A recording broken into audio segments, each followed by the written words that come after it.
I am so excited for this video. The rumors are true. The rumors I started about myself are true. I'm pregnant! We're expecting a baby next May of 2025. And as excited as I am that this baby is coming, this pregnancy also should be impossible biologically. Biology is so fun. Let's do the song and then do the story.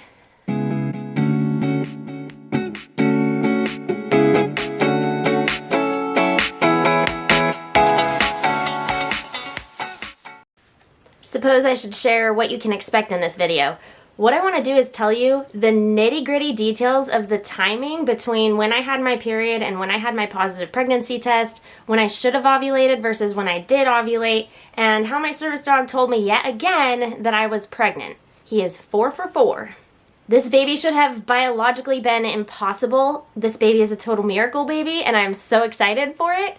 I obviously did not see this pregnancy coming, but I knew the risk that I was taking, and more babies has always been a possibility. Just like not now, like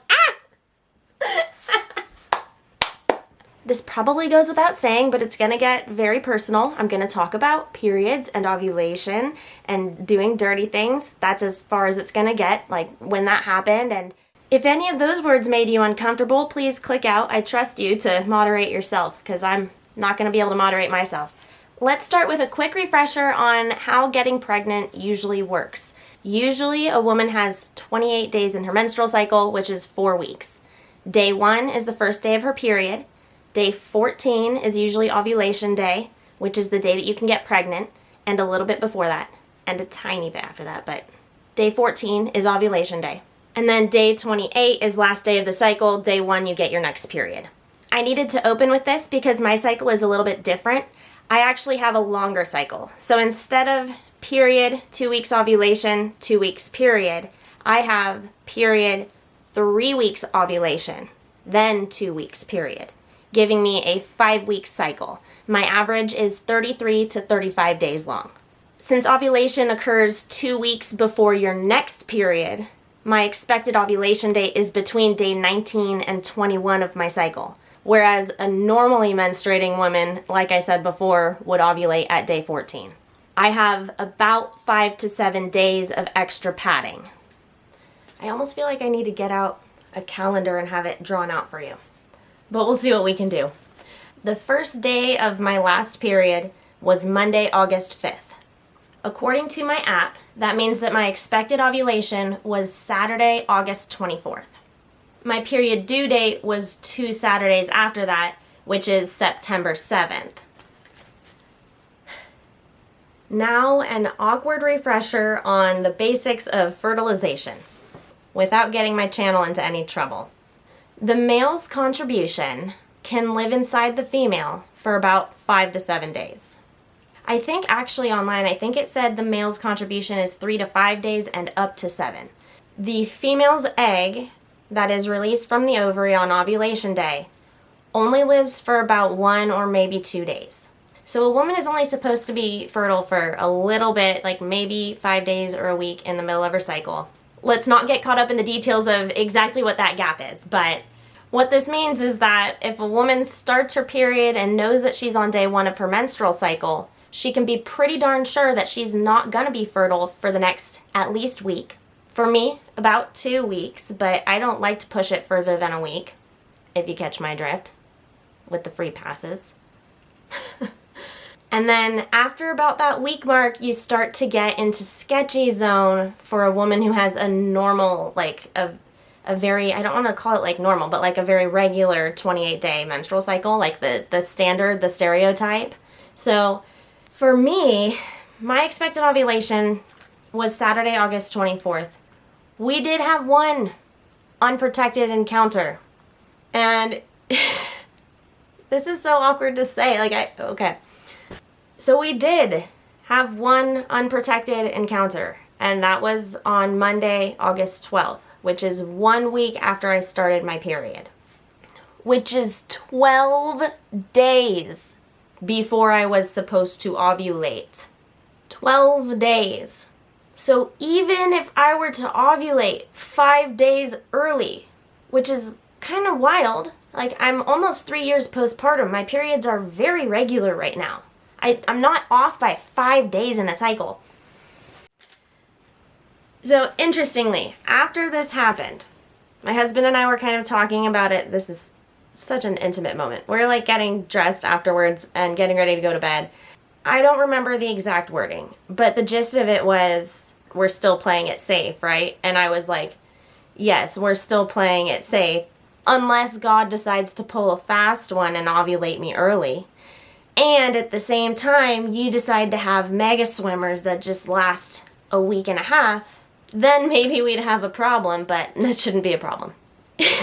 When I said that, when I say I felt so instantly convicted, I was like, yeah, unless God wants us to have kids.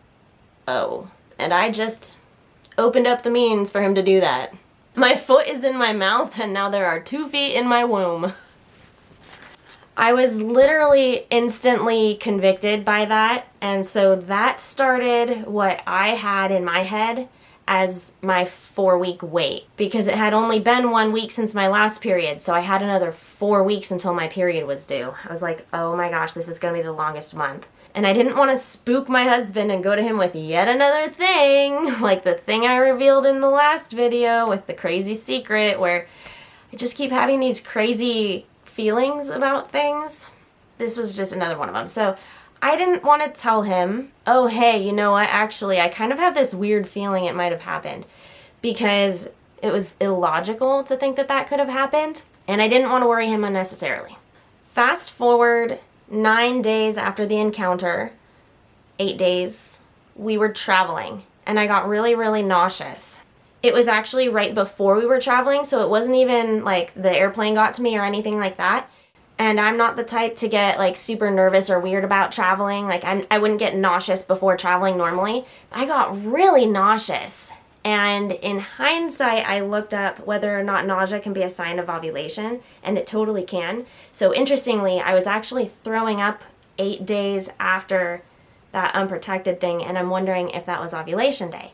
Because then, 4 days after that, or 5 days, about 4 days after that was when I got my service dog Buddy's nose boop alert on my belly that I was pregnant. And I was like, oh no. Buddy does not repeat himself. In 4 pregnancies, he has never repeated himself. But it's a pretty distinctive boop. And I was like, impossible. Impossible. Impossible.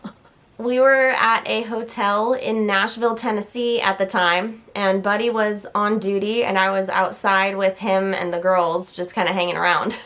So, yeah, that was weird. With baby A, who is our oldest child, this is a little confusing. She's our oldest child, but our second pregnancy, so the second alert that Buddy gave. He alerted for DPO for her, and I had that super tracked and super nailed down. I was using the Ava bracelet and tracking my temperatures and logging exactly when everything was happening, and I put that super detailed video on YouTube. It's similar to this one, like a timeline video. If I remember correctly, Buddy alerted at like 4 DPO. And for this one, Buddy alerted on Saturday, August 24th, which is 4 days after that vomiting day, and is the day that I was expected to ovulate. Let's switch gears again one more time to a little refresher course on taking pregnancy tests, or a little, not refresher course, what do I call it? Here's how you pee on a stick. I forget how many days after ovulation they can do a blood test, but it's before the molecule HCG is accumulated enough in your urine for you to get a positive pregnancy test when you pee on a stick at home. So what they recommend for your pee on a stick test is to take it on the day that you are supposed to get your period. That's 14 days past ovulation. Now, it is possible to get your positive pregnancy test even before that.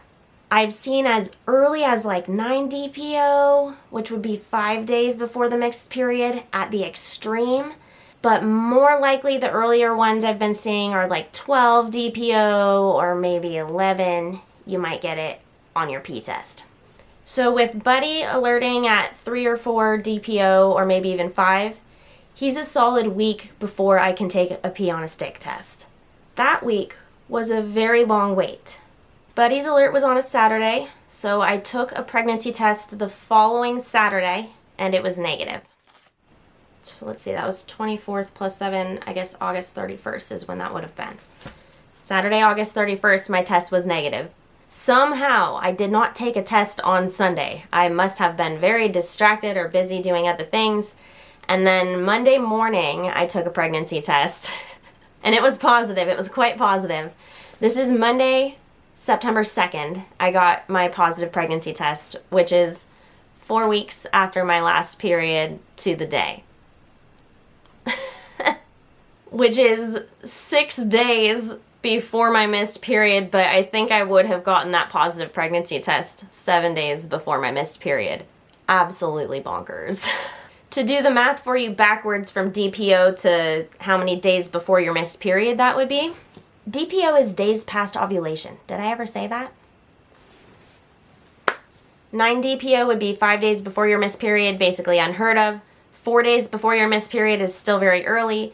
3 days before your missed period, it's like, wow, you're still actually kind of early. 3 days before would be 11 DPO. So you can imagine my surprise when I had a solid line 6 days before my missed period. Well, I found out that day it was going to be a missed period. I would have had a positive test the day before. A week. Yeah, that's crazy.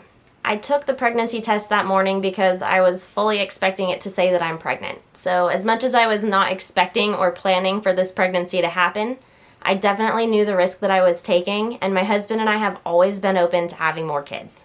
We did not expect it to be now, but we knew that this might have been a possibility, and we are so excited that it's happening. You can imagine, though, the morning that this happened, it was kind of the shock of a lifetime, because I'm kind of in the middle of a pause for a brain fluid leak patching journey. I have a lot of health problems. I don't really feel like I'm in the time to be doing a pregnancy right now. But I trust that I'm going to be okay in this. I think everything is going to be fine. The way my heart sank, though, when I figured this out. I was going to get into how I told my husband, but I think I'll save that for another video because I feel like there's probably enough going on here. We'll save that for another day. See you next time.